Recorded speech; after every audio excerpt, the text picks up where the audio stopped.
In the endless black between the stars, far beyond the warmth of the sun, two of humanity's oldest machines continue their lonely journey. Voyager 1 and Voyager 2, launched in the late 1970s, have been drifting for decades, carrying with them the faint voices of Earth. Their ancient instruments still whisper back across unimaginable distances, messages so faint that a single transmission takes nearly a day to reach us.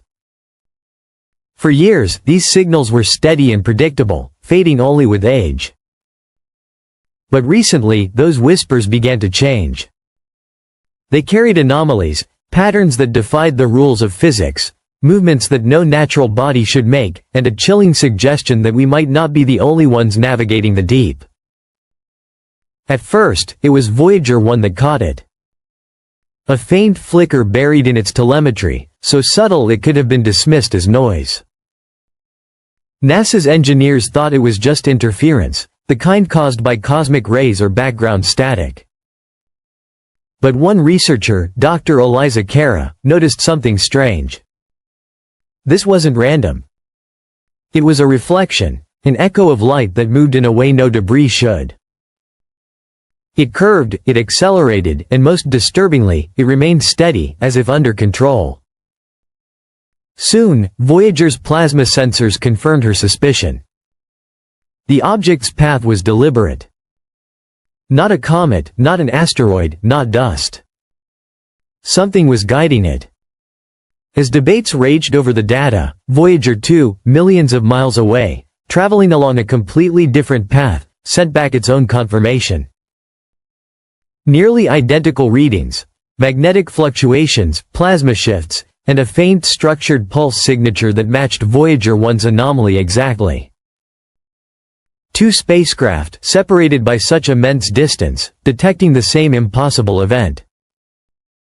It could no longer be dismissed as error.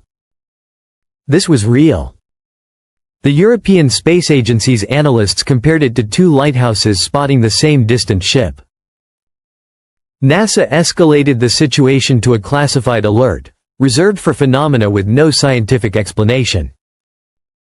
What was once a single anomaly had become an event. Something vast and coordinated was unfolding across space. Then came the revelation that changed everything. As telemetry continued, patterns emerged. Voyager wasn't observing a single object, it was observing hundreds. 305 objects, to be precise, moving in formation. Their precision defied every natural law. In space, even tiny differences in velocity eventually scatter objects apart. But these stayed locked, as though bound by an invisible grid. Scientists described it like a flock of birds or a school of fish. Except these weren't alive. They were metallic, silent, and gliding through the vacuum with an elegance no human technology could match. Each one pulsed with rhythmic plasma signatures. Not random static, but measured intervals. Communication. Dr. Serena Patel of Caltech described it as a kind of language, structured, deliberate, and far too ordered to be chance. The pulses weren't noise. They were messages. What stunned researchers even further was their speed.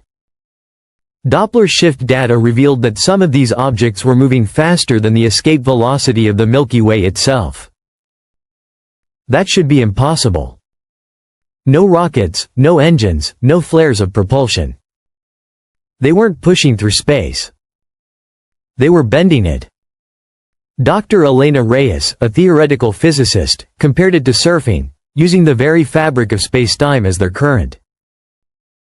This wasn't propulsion as we know it. It was something far older, far more advanced, something we couldn't even begin to build. The implications were staggering. Not just that these things existed, but that they could do what we could not. And perhaps had been doing it for far longer than we dared to imagine. Back on Earth, the mystery began to spread beyond observatories.